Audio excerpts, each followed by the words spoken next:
He remained in touch with the Come when we shall redeem our strength, not only foreign.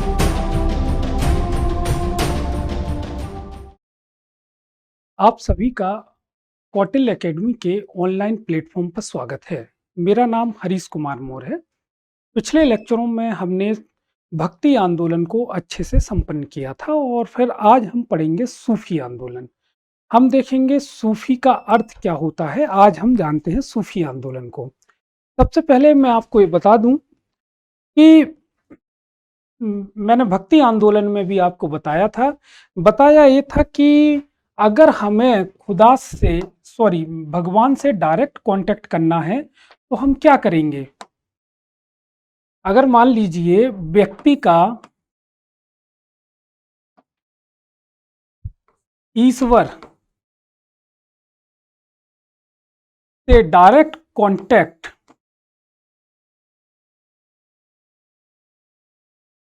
पहले क्या होता था कि व्यक्ति का ईश्वर से कांटेक्ट जो होता था पुरोहित के माध्यम से होता था। पुरोहित यज्ञ हवन आदि कराते थे और व्यक्ति की बात भगवान तक पहुंचा देते थे। परंतु भक्ति आंदोलन में डायरेक्ट कांटेक्ट जो ईश्वर से हुआ वो हुआ प्रेम के माध्यम से, भक्ति के माध्यम से। इसी तरह सूफी आंदोलन में भी मैंने आपको बताया था व्यक्ति के ऊपर उलेमा के ऊपर खलीफा और खलीफा के ऊपर खुदा। अर्थात व्यक्ति सूफियों का आंदोलन इसलिए आया कि व्यक्ति सीधे खुदा से कांटेक्ट करे। वह किस माध्यम से करे? आंतरिक क्रियाओं के माध्यम से करे, अर्थात बाह्य आडंबर को त्याग कर आंतरिक क्रिया और सूफियाना फना हो जाना आदि के माध्यम से करे। ये बात हम समझ चुके थे। अब हम चलते हैं सूफी आंदोलन को। देखिए, एक तो ये सिलेबस है यूनिट 5 का। जैसे कि मैंने सबसे पहले जो 5 जो इकाइयों में बांटा था मध्यकालीन भारत का आदर्श सिलेबस, ये 5 यूनिट 5 का सिलेबस है। एक यूनिट 5 का सिलेबस में जो हमें कवर करना है वो है सूफी आंदोलन से संबंधित चर्चा, मुगल काल से संबंधित चर्चा जिसमें शासकों का काल देखेंगे, शासकों की मृत्यु कब्र देखेंगे और राजनीतिक इतिहास देखेंगे। ये हमारा एक सिलेबस है। चलिए अब सूफी आंदोलन को हम जानते हैं। जैसे कि मैंने भक्ति और सूफी आंदोलन का अर्थ समझा दिया है आपको, यहाँ हम आगे से पढ़ते हैं। देखिए, सूफी आंदोलन का अर्थ क्या है। सूफी शब्द किससे बना है? सूफी शब्द बना है ऊन से। अगर क्वेश्चन आ जाए कि सूफी शब्द किस चीज से बना है तो आप बताएंगे सूफी शब्द ऊन से बना है। अर्थात ये लोग सूफी संत ऊन के कंबल ओढ़कर रहस्यवादी बात किया करते थे। अर्थात सूफी संत जो होते थे ऊन के कंबल ओढ़े रहते थे और रहस्यवादी बात किया करते थे। जानते रहिए सूफी शब्द किससे बना है। सूफियों में एक परंपरा है पीर गुरु होता है और मुरीद शिष्य होता है। पीर गुरु होता है और मुरीद शिष्य होता है। भक्ति आंदोलन में किसकी परंपरा है? गुरु और शिष्य की परंपरा है। यहाँ गुरु को पीर और मुरीद को शिष्य कहते हैं। आपने देखा होगा फना हो जाना का अर्थ है कि स्वयं को समर्पित कर देना, अर्थात लीन कर देना। अब देखिए फना किस में हो जाना। अब देखिए फना का अर्थ यहाँ पे कोई ऐसा अर्थ है कि भाई फना एक व्यक्ति अपने भगवान में हो जाना, फना हो जाना। इसी तरह एक समा है, समा बांध देना का अर्थ होता है एक संगीतमय वातावरण उत्पन्न हो जाना। जैसे कि आप अगर हिंदू वर्ग से हैं तो आप कीर्तन करने या जागरण करने जाते होंगे और जागरण और कीर्तन में आप देखते होंगे एक संगीतमय वातावरण स्थापित हो जाता है। और यहाँ पर भी समा बांध दिया जाता है सूफी आंदोलन में, अर्थात यहाँ संगीतमय वातावरण यहाँ भी उत्पन्न हो जाता है। अर्थात समा हो जाना, अर्थात व्यक्ति का खुदा में लीन हो जाना, इसको कहते हैं फना और समा हो जाना। अब देखिए मैंने यहाँ चिश्ती लिखा है और फिर नक्शबंदी लिखा है। देखिए आप लोग जानते होंगे, क्या जानते हैं कि इस्लाम में संगीत की मनाही है।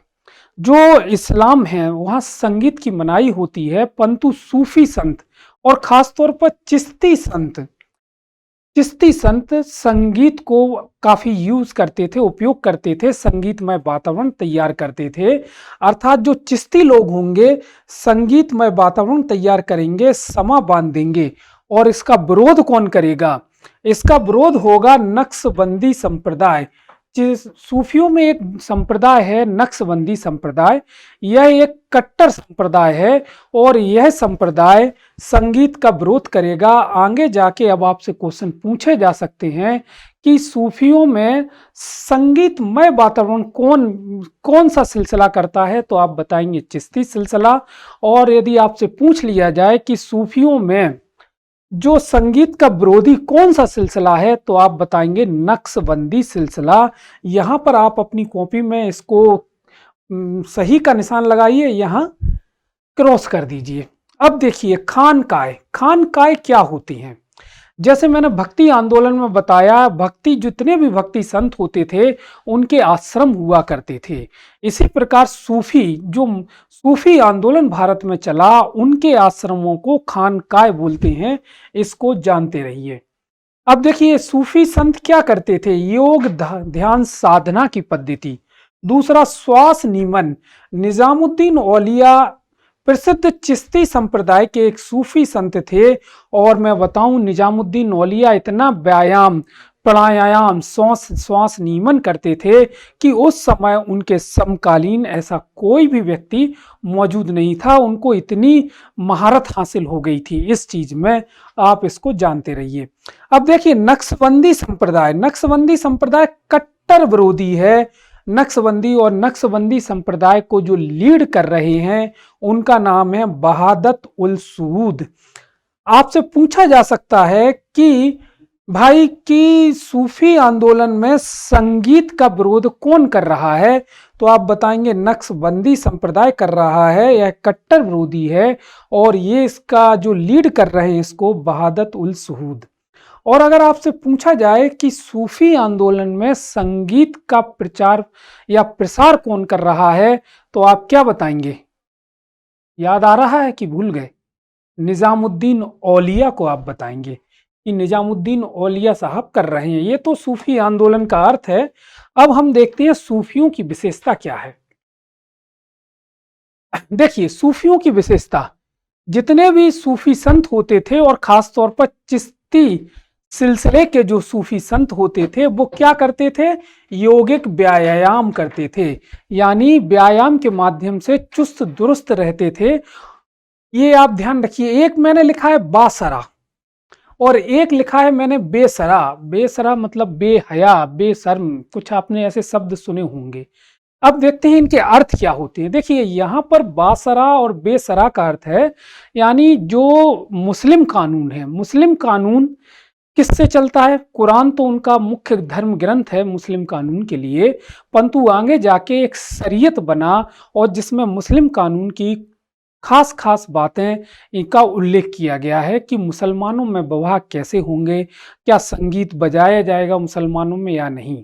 तो ये बासरा और बेसरा का अर्थ होता है, बासरा का मतलब होता है ऐसे मुस्लिम अनुयायी जो शरीयत में पूर्णतः विश्वास रखते हैं, उनको कहा जाता है बासरा।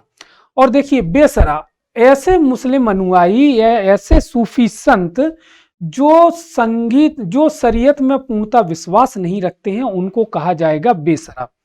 अगर अब मैं आपसे क्वेश्चन करूं कि निजामुद्दीन औलिया बासरा होंगे कि बेसरा होंगे, बता पाएंगे आप लोग?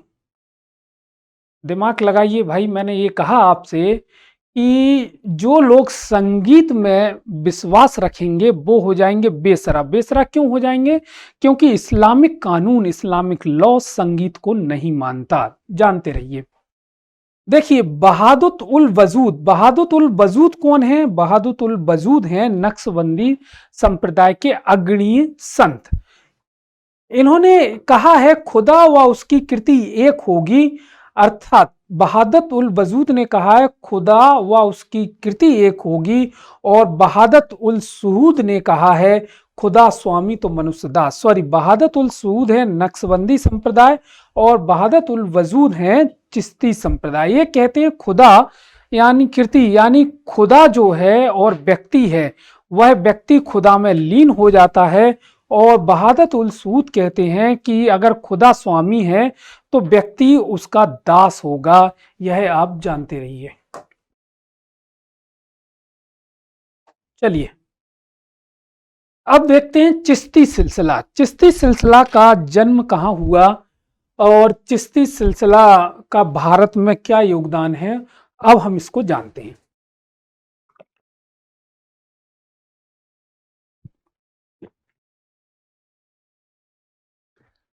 देखिए, अगर आपसे क्वेश्चन किया जाए कि भाई ये बताइए कि चिश्ती सिलसिला जो है, सूफियों का जो चिश्ती सिलसिला है, उसका जन्म क्या भारत के अजमेर में हुआ है क्या? आपने अजमेर में एक प्रसिद्ध दरगाह है ख्वाजा साहब, ख्वाजा साहब की दरगाह है, तो क्या अजमेर में हुआ? तो आप बताएंगे नहीं सर। चिश्ती सिलसिला अफगानिस्तान का एक गांव है चिश्त, जानते रहिए, अफगानिस्तान के एक गांव चिश्त में इसका जन्म हुआ था, यानी चिश्त में यहां से शुरुआत हुई थी। और किसने शुरुआत की थी? उनके नाम है अबू इसहाक सामी व अबू अब्दाल चिश्ती द्वारा।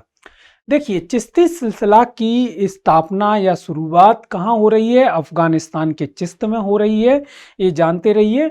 और वहाँ किसने की? तो आप नाम याद रखेंगे, अबू इसहाक सामी व अबू अब्दाल चिश्ती द्वारा। भारत से चिश्ती सिलसिला का जन्म भारत में नहीं हुआ है, यह आप समझते रहिए। अब भारत में क्या स्थिति बनती है? देखिए, भारत में इसके जो अग्रणी संत हैं वो है मोइनुद्दीन चिश्ती। मोइनुद्दीन चिश्ती द्वारा भारत में हुआ है। मोइनुद्दीन चिश्ती की दरगाह कहाँ है? उनकी दरगाह अजमेर में है, ख्वाजा साहब के नाम से जाना जाती है। अब देखिए, यहाँ पे अगर पाकिस्तान से कोई नेता अगर भारत आता है या कोई प्रतिनिधि भारत आता है तो क्या करेगा? वो कहाँ जाएगा? वो इसको बड़ी पवित्र दरगाह मानता है मोइनुद्दीन चिश्ती की, तो वो अजमेर जाते हैं। आपने देखा होगा कई मुगल शासक, जैसे जिसमें अकबर भी हैं, वो इनके सम्मान में यहाँ पर पैदल जाया करते थे। तो जानते रहिए कि यह कितना पवित्र चीज है। तो मोइनुद्दीन चिश्ती की दरगाह है अजमेर में, ख्वाजा साहब के नाम से जाना जाता है। अब मोइनुद्दीन चिश्ती कौन थे? अगर क्वेश्चन आ जाए तो आप बताएंगे सर मोहम्मद गौरी के साथ भारत आए थे। अब तो आप समझ रहे होंगे, जो मुस्लिम आक्रमण हुए थे, जैसे कि मोहम्मद बिन कासिम, उसके बाद महमूद गजनबी, उसके बाद मोहम्मद गौरी, तो ये मोहम्मद गौरी के साथ मोइनुद्दीन चिश्ती भारत आए थे। इन्होंने संगीत को महत्व दिया और कहा कि खुदा तक पहुंचने का एकमात्र साधन संगीत ही है। इन्होंने क्या? संगीत को महत्व देकर बताया कि अगर हमें खुदा तक पहुंचना है तो हमें संगीतमय वातावरण होना पड़ेगा, अर्थात हमें समा बांधना होगा, अर्थात समा बांध के हम फना हो जाएंगे। आप इसको जानते रहिए। देखिए, अब क्वेश्चन कैसे पूछे जाते हैं। क्वेश्चन आते हैं कि मोइनुद्दीन चिश्ती के कितने शिष्य थे? इसको जरा ऊपर कर देते हैं। मोइनुद्दीन चिश्ती के 2 शिष्य थे, जानते रहिए। 2 शिष्य में एक शिष्य का नाम था हमीदुद्दीन नागौरी और दूसरे थे कुतुबुद्दीन बख्तियार काकी। ये बड़ा अच्छे से आपको समझना है क्योंकि यहां से क्वेश्चन पूछे जाते हैं कौन किसका शिष्य है। देखिए, हमीदुद्दीन नागौरी, इनका केंद्र कहाँ था? इनका खानकाह कहाँ था? तो आप बताएंगे नागौर में था। और इनकी एक टाइटल हुआ करती थी, उस टाइटल का नाम है सुल्तान ए तरीकिन। इनकी टाइटल का नाम था सुल्तान ए तरीकिन। देखिए, मोइनुद्दीन चिश्ती के 2 शिष्य हैं, एक है हमीदुद्दीन नागौरी।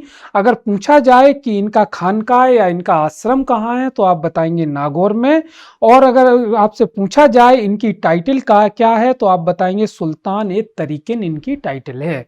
दूसरे शिष्य हैं कुतुबुद्दीन बख्तियार काकी। जैसे ही कुतुबुद्दीन बख्तियार काकी मैंने कहा तो आपका ध्यान जाना चाहिए कुतुब मीनार पर, और कुतुब मीनार पर ध्यान जाएगा तो आपको कुतुबुद्दीन ऐबक याद आएंगे। कुतुबुद्दीन ऐबक ने कुतुब मीनार की नींव इन्हीं सूफी संत की याद में रखी, अर्थात कुतुबुद्दीन बख्तियार काकी की याद में रखी। तो इनका केंद्र क्या होगा मुझे बताने की आवश्यकता नहीं है। कुतुब मीनार कहाँ है? तो इनका केंद्र भी दिल्ली में होगा, दिल्ली में।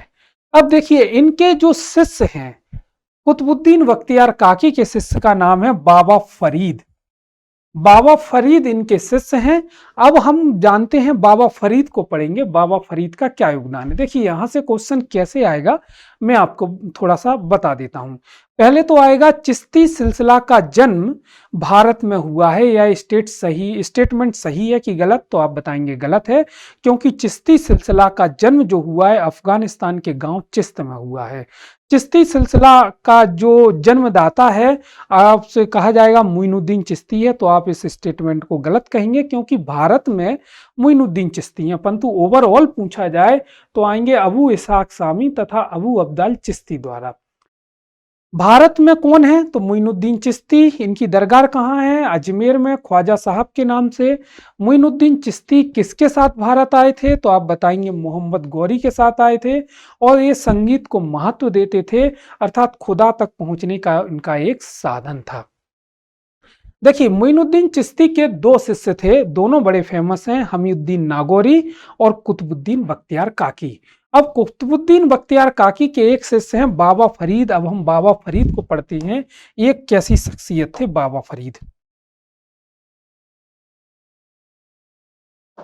देखिए बाबा फरीद, बाबा फरीद के उपदेश आदि ग्रंथ साहब में संकलित हैं। देखिए जानते रहिए, सिखों की एक पवित्र पुस्तक है आदि ग्रंथ साहब। मैंने बताया बाबा फरीद के उपदेश आदि ग्रंथ साहब में संकलित हैं। इसके पहले मैंने आपको बताया था भक्ति आंदोलन में 4 संतों के उपदेश भी आदि ग्रंथ साहब में संकलित हैं, और चारों के चारों संत निम्न जाति के हैं। आपको याद आ रही है बात। जैसे मैंने बताया था कबीर, कबीर कौन थे, जुलाहा थे कबीर।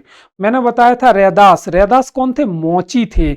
और इसी तरह मैंने बताया था नाई, इसी तरह से सेना, और इसी तरह से पीपा, ये लोग निम्न जाति से संबंधित थे। इसी तरह मैंने बताया था जो पश्चिम महाराष्ट्र में जो भक्ति आंदोलन चला, उसमें भी एक व्यक्ति इस्लाम से प्रभावित थे। इस्लाम से प्रभावित कौन थे, नामदेव। नामदेव पहले क्या थे, तो डाकू थे, बाद में क्या बन गए, दर्जी बन गए। उनके उपदेश भी गुरु ग्रंथ साहब में संकलित हैं, और यहाँ बाबा फरीद के उपदेश भी गुरु ग्रंथ साहब में संकलित हैं। देखिए एक चीज मैं बताना चाहूंगा कि मुस्लिम्स और सिखों का 36 का आंकड़ा हुआ करता था, परंतु फिर भी बाबा फरीद के उपदेश आदि ग्रंथ साहब में संकलित हैं, अर्थात बाबा फरीद कुछ शख्सियत होंगे तभी इनके उपदेश संकलित हैं। देखिए ये क्या इंटरेस्टिंग बात है कि बलबन की पुत्री से विवाह किया, बाबा फरीद ने बलबन की पुत्री से विवाह किया, और मैंने कोष्टक में लिखा है बुढ़ापे में किया। जब बाबा फरीद की उम्र 70 साल थी, 70 वर्ष, और बलबन की पुत्री की उम्र 25 साल थी, उस समय इन्होंने विवाह किया था। देखिए इस तरह की बातें होती रहती हैं, सम्मान के तौर पर, इन संतों के सम्मान के तौर पर इस तरह का विवाह कर दिया जाता था। इनके 2 प्रसिद्ध शिष्य थे, किसके, बाबा फरीद के 2 प्रसिद्ध शिष्य थे। अब हम देखते हैं बाबा फरीद के 2 शिष्य कौन कौन से थे। एक शिष्य तो थे निजामुद्दीन औलिया, आप अच्छी तरह से पढ़ चुके हैं निजामुद्दीन औलिया के बारे में, और दूसरे शिष्य हैं नासिरुद्दीन चिरागे दिल्ली। अब नासिरुद्दीन चिरागे दिल्ली सिर्फ नाम जानना है, परंतु निजामुद्दीन औलिया के बारे में हमें कुछ समझना है। कौन है निजामुद्दीन औलिया, देखिए निजामुद्दीन औलिया का जो जन्म हुआ वो बदायूं में हुआ। अगर पूछा जाए निजामुद्दीन औलिया कहाँ के थे, तो आप बताएंगे बदायूं के थे, और मृत्यु इनकी दिल्ली में हुई। निजामुद्दीन औलिया की एक टाइटल हुआ करती थी, और टाइटल थी उपाधि महबूब-ए इलाही। ये बड़ा इंपॉर्टेंट है, आप इसको जानते रहिए। निजामुद्दीन औलिया की टाइटल महबूब-ए इलाही। 7 सुल्तानों का काल देखा इन्होंने, निजामुद्दीन औलिया ने 7 सुल्तानों का काल देखा। इसके पहले मैंने बताया था कि अमीर खुसरो ने भी 7 सुल्तानों का काल देखा, तो जानते रहिए। और अमीर खुसरो इनके शिष्य थे, मतलब निजामुद्दीन औलिया के शिष्य थे अमीर खुसरो। इन दोनों व्यक्तियों ने ही 7 सुल्तानों का काल देखा है। क्या निजामुद्दीन औलिया किसी से मिलते नहीं थे, अर्थात ये राजकीय आतिथ्य स्वीकार नहीं करते थे। इनके बारे में ऐसा कहा जाता है कि यदि कोई सुल्तान इनसे मिलने आता था, तो जिस दरवाजे से मिलने आते थे तो निजामुद्दीन औलिया दूसरे दरवाजे से बाहर चले जाते थे, अर्थात इनको सुल्तान से मिलने में कोई रुचि नहीं थी। गीत संगीत व योग की प्राणायाम पद्धति के में ये माहिर थे, जैसा कि हम पहले जान चुके हैं। तो जानते रहिए, बाबा फरीद के दो शिष्य हैं, एक तो निजामुद्दीन औलिया और दूसरे नासिरुद्दीन चिरागे दिल्ली, इनको समझते रहिए। चलिए अब हम देखिए, यहां सूफी आंदोलन समाप्त हो जाता है। सूफी आंदोलन में और जो सिलसिले हैं, जैसे नक्शबंदी सिलसिला या कोई और भी सिलसिले हैं, तो हम मुगल काल के रिस्पेक्ट में हम उनको देखेंगे। जो महत्वपूर्ण था सूफी आंदोलन में, मैंने ये आपको बता दिया। सूफी आंदोलन में कौन किसका शिष्य है ये जानते रहिएगा आप लोग, क्योंकि मोइनुद्दीन चिश्ती के मैंने बताया दो शिष्य थे, बाबा फरीद के भी दो शिष्य थे, निजामुद्दीन औलिया के शिष्य कौन थे, अमीर खुसरो थे। तो इनको क्रम लगाने के लिए आ जाता है, आप जानते रहिए। और सूफी का अर्थ क्या होता है, सूफी शब्द किससे बना है, सूफियों की विशेषता क्या है, समा बांध देना क्या होता है, फना कर देना क्या होता है, ये सब लोग आप समझते हैं। अब देखिए, अब हम मुगल काल की शुरुआत करते हैं। बेसिकली अभी तक हमने क्या था कि भारत पर मुस्लिम आक्रमणों को देखा था, उसके बाद हमने दिल्ली सल्तनत के 5 राजवंश देखे थे, फिर हमने देखा था दिल्ली सल्तनत में कई राजवंशों ने स्वतंत्रता की घोषणा की थी, और हमने उत्तर भारत के राजवंश, दक्षिण भारत के राजवंश देखे थे, हमने हिंदू और मुस्लिम दोनों राजवंश देखे थे। फिर उसके बाद हम भक्ति आंदोलन पे आए थे, भक्ति के बाद हमने सूफी आंदोलन भी कवर कर लिया। अब हम मुगल काल को पढ़ने वाले हैं। मुगल काल को पढ़ने के पहले मैं आपको कुछ बता दूं कि मुगल काल को हम थोड़ा अलग स्टाइल से पढ़ेंगे। स्टाइल से मतलब पढ़ेंगे तो वही जो किताबों में दिया है, कुछ मैं अलग हटके नहीं पढ़ाऊंगा, परंतु मेरा अप्रोच रहेगा कि मान लीजिए मुगल बादशाहों का यदि हमें काल पढ़ना है तो सारा काल एक साथ पढ़ लेंगे, जैसे बाबर का, हुमायूं का, अकबर का। और मान लीजिए हमें यह देखना है किस बादशाह की मृत्यु कहाँ हुई, मृत्यु का कारण क्या था, और मृत्यु के बाद दफनाया कहाँ गया, इसको भी हम एक साथ देखेंगे।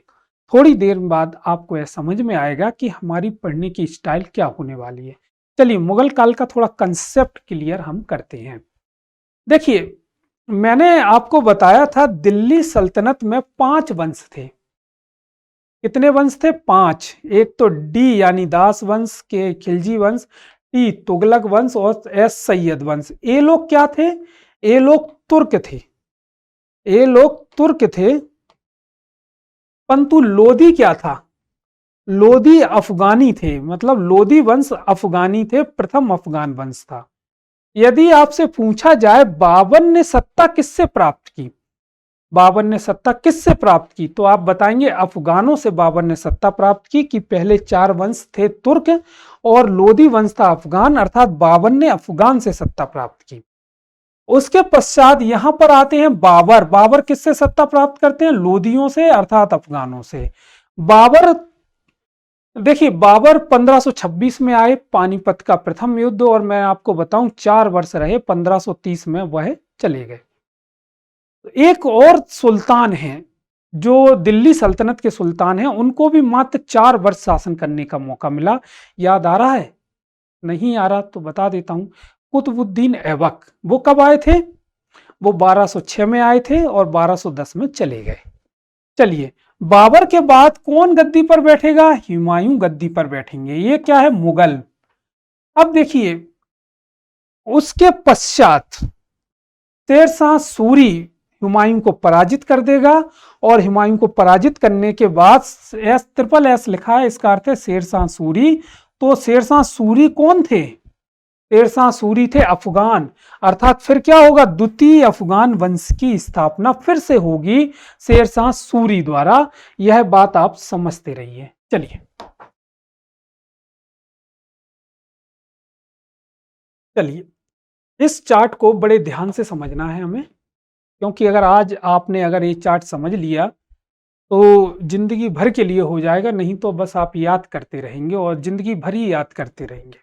देखिए समझिए, शासकों का काल लिखा है और मुगल शासकों का काल लिखा है मैंने। देखिए सबसे पहले मैंने बताया है बाबर।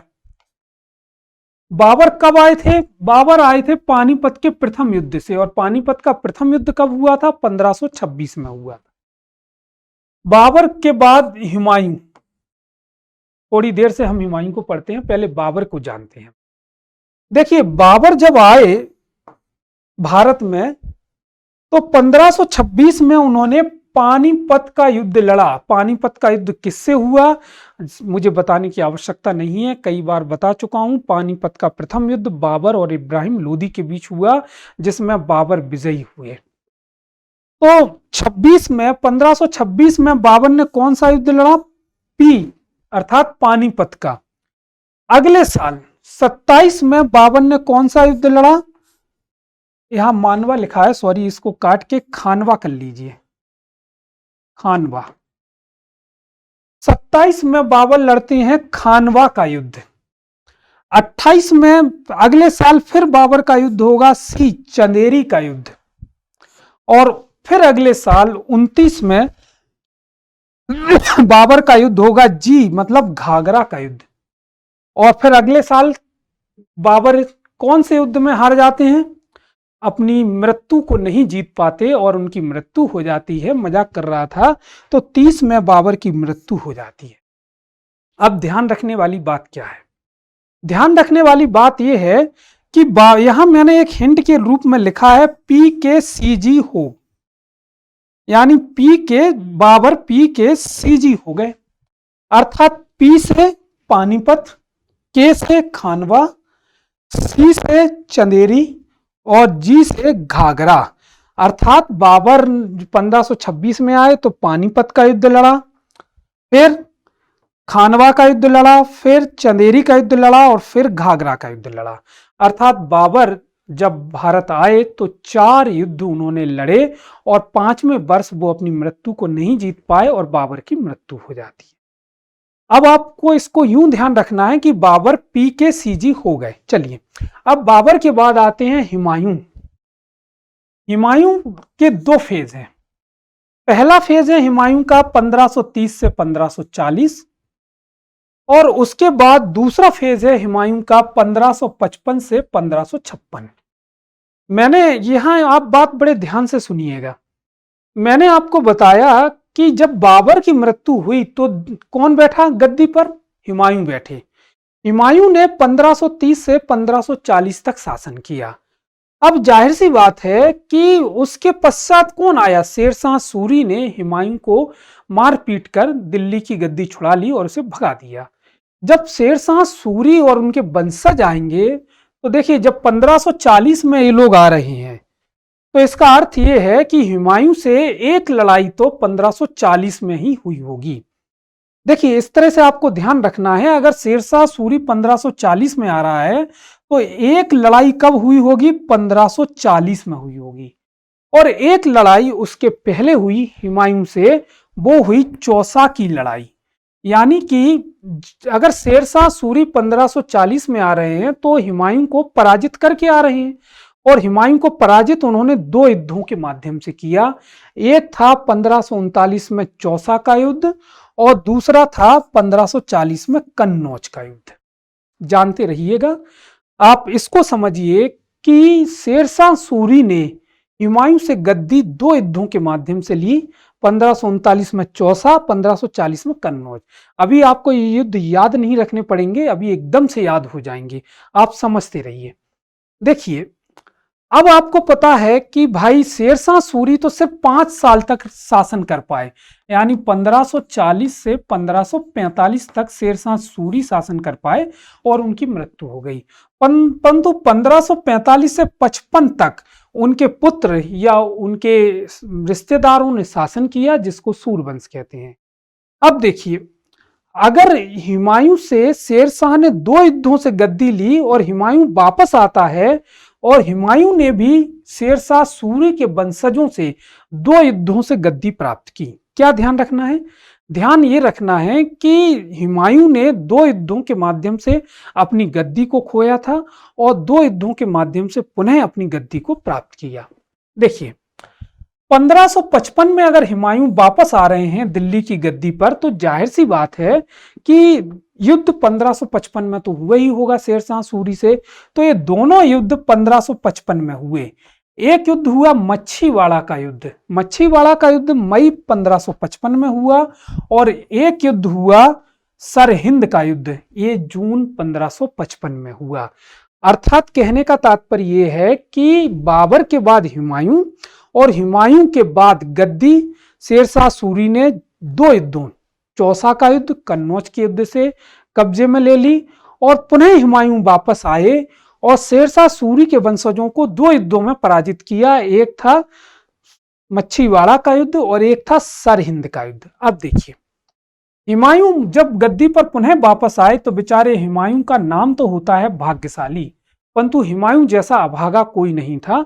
हुमायूं को पढ़ने लिखने का शौक था।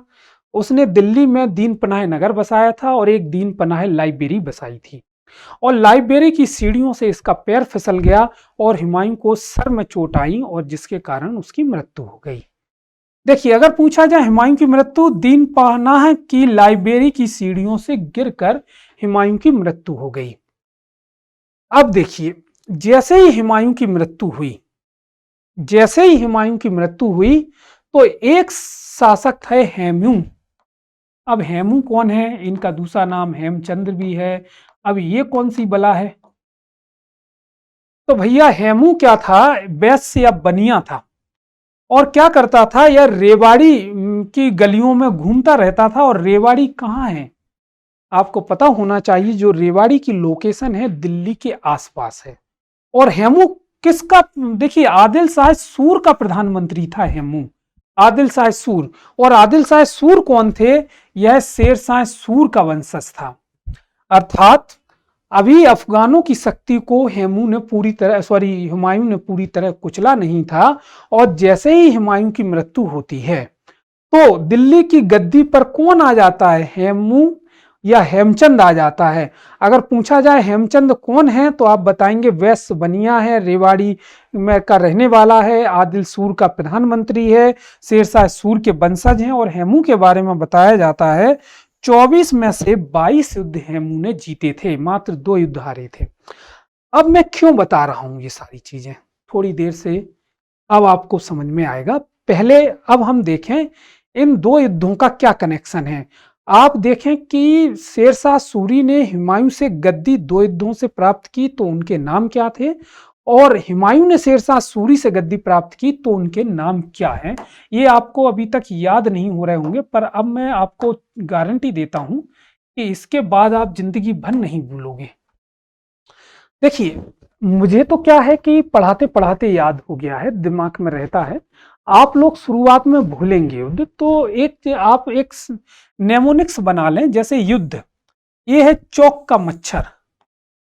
अब चौक का मच्छर में देखिए, चौ से है चौसा का युद्ध,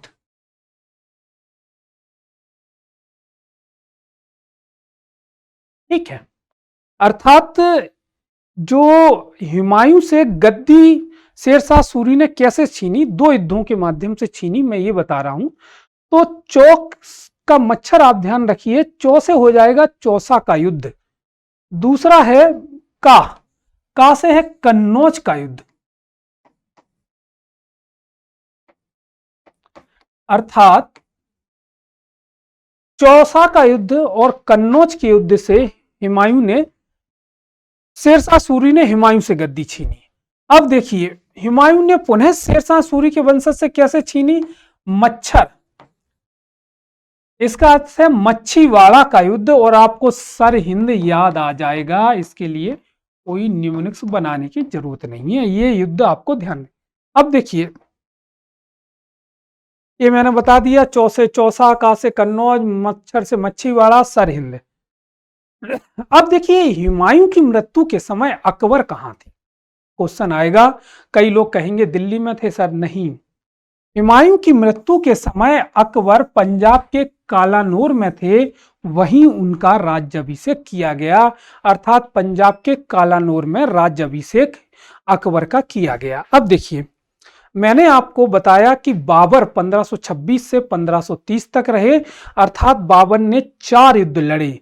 मैंने आपको एक न्यूमोनिक्स बताया था, PKCG, पी से पानीपत, के से खानवा, सी से चंदेरी, जी से घाघरा और मृत्यु से नहीं लड़ पाए, 1530 में मृत्यु हो गई।